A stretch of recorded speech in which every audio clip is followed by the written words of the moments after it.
Every week we will break down, debunk and demystify your rights as a shopper in Australia. This week we are looking at what consumer protections there are for buying second-hand cars privately.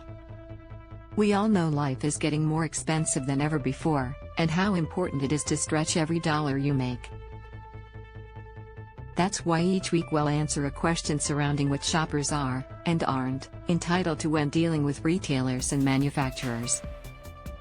Money matters. Is it legal for shops to offer discounts for cash?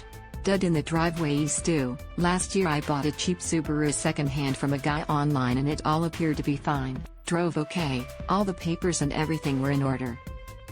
Barely a week after I had it, it started playing up on me and blowing lots of white smoke and losing heaps of power.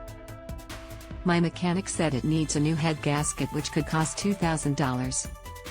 I was really annoyed by this considering I only paid $2,500 for the car. Do I have any consumer protections to get my money back? Hi there, sorry to hear about the car. I myself have always run cheap dodgy cars and know the feeling well. The short answer to your question is no. When buying a car privately, and not from a licensed motor dealer, the onus is on the buyer to do the required checks. There are no dealer guarantees if you buy a car privately from someone.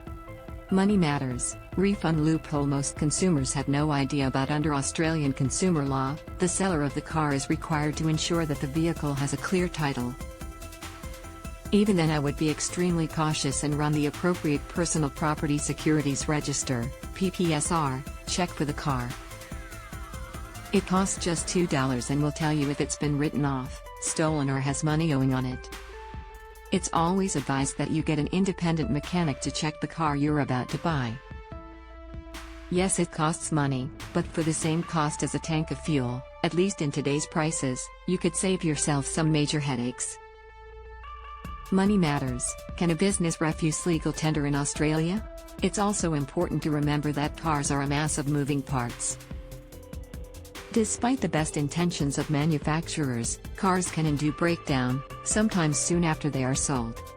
Fundamentally, when buying a car privately, caveat emptor, buyer beware, applies.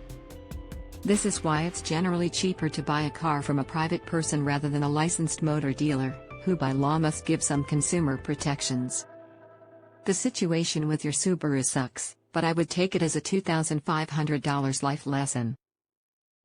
Do you have a consumer question you want answered?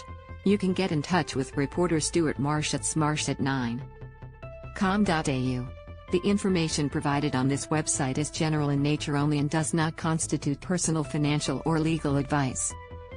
The information has been prepared without taking into account your personal objectives, financial situation or needs. Before acting on any information on this website, you should consider the appropriateness of the information having regard to your objectives, financial situation and needs.